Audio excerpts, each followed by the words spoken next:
राज्य शासकीय कर्मचारी गेल्या अनेक वर्षापासून जुन्या पेन्शनसाठी संघर्ष करीत असल्याचे दिसून येत आहे। त्याचाच एक भाग म्हणून सरकारला जागा करण्यासाठी गोंदिया जिल्ह्यामध्ये आज जुनी पेन्शन संघटनेद्वारे छत्री मोर्चा आयोजित करण्यात आला असून गोंदिया शहरातील जयस्तंभ चौक ते जिल्हाधिकारी कार्यालयापर्यंत 5 किलोमीटरचा पायी मोर्चा काढण्यात आला। तर जोपर्यंत सरकार जुनी पेन्शन लागू करत नाही तोपर्यंत कर्मचाऱ्यांचा आक्रोश कायम राहील। तर येणाऱ्या विधानसभा निवडणुकीवर सुद्धा याचा परिणाम सरकारला भोगावा लागेल, असा गंभीर इशारा यावेळी राज्य सरकारला देण्यात आला आहे। जुनी पेन्शन लागू करावी अशी मागणी यावेळी कर्मचाऱ्यांनी केली आहे। यावेळी हजारोच्या संख्येने कर्मचाऱ्यांनी सहभाग घेतला होता। राज्य सरकारने जुनी पेन्शन योजना लागू करण्यासाठी अनेक समित्या स्थापन केल्या। अनेक समित्यांचा अहवाल आला, परंतु जुनी पेन्शन लागू करण्यासाठी कोणतीही उपाययोजना सरकारने लागू केली नाही। तर एक नवीनच पेन्शन योजना सरकारने आणली, परंतु तिचा प्रारूप सुद्धा अद्यापही स्पष्ट केले नाही।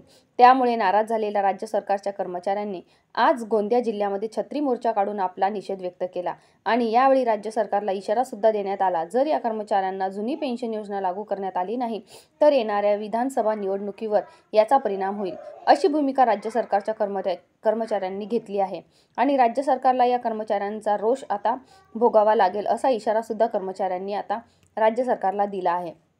यावेळी हजारोच्या संख्येने राज्य शासकीय कर्मचाऱ्यांनी सहभाग घेतला होता। आता राज्य सरकार या कर्मचाऱ्यांच्या भूमिकेकडे काय आपली भूमिका घेणार हे पाहणं महत्त्वाचं ठरणार आहे। राज्य शासनाच्या कर्मचाऱ्यांनी जुनी पेन्शन योजना संदर्भात आज गोंदिया शहरातील जयस्तंभ चौकच्या प्रशासकीय इमारतीपासून जिल्हाधिकाऱ्यांपर्यंत 5 किलोमीटरचा छत्री मोर्चा काढला। याला काँग्रेसचे आमदार सहसराम कोरेटे यांनी सुद्धा उपस्थिती लावली असून काँग्रेसची सुद्धा भूमिका जुनी पेन्शन देण्यासंबंधी असल्याचे त्यांनी सांगितले आणि राज्य सरकारने जुनी पेन्शन योजना लागू करावी अशी मागणी यावेळी त्यांनी केली। News reporter Suresh Jipkate, Zee India 24 तास न्यूज चॅनल, गोंदिया। नेहमीच काँग्रेस पक्ष हा कर्मचाऱ्याच्या हिताचं आणि कर्मचाऱ्याच्या हित जोपासण्याचं काम काँग्रेस पक्ष करतो।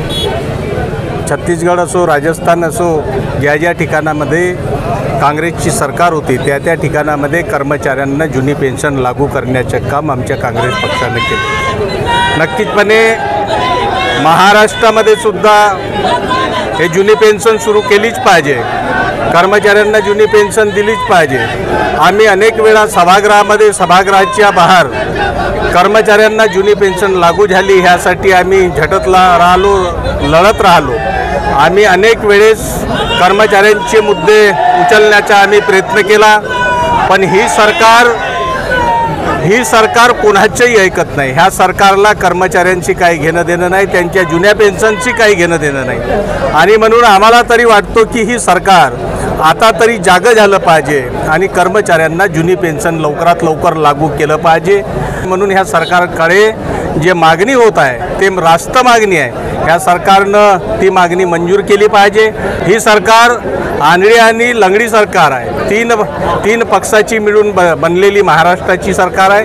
हे कर्मचाऱ्याची जुनी पेन्शन लागू करेल असं आम्हाला वाटत नाही, पण महाराष्ट्रामध्ये येणाऱ्या काळामध्ये आमची सरकार आली तर आम्ही कर्मचाऱ्यांसाठी नक्कीचपणे पूर्ण प्रयत्न करून कर्मचाऱ्यांना जुनी पेन्शन ही लागूच झाली पाहिजे।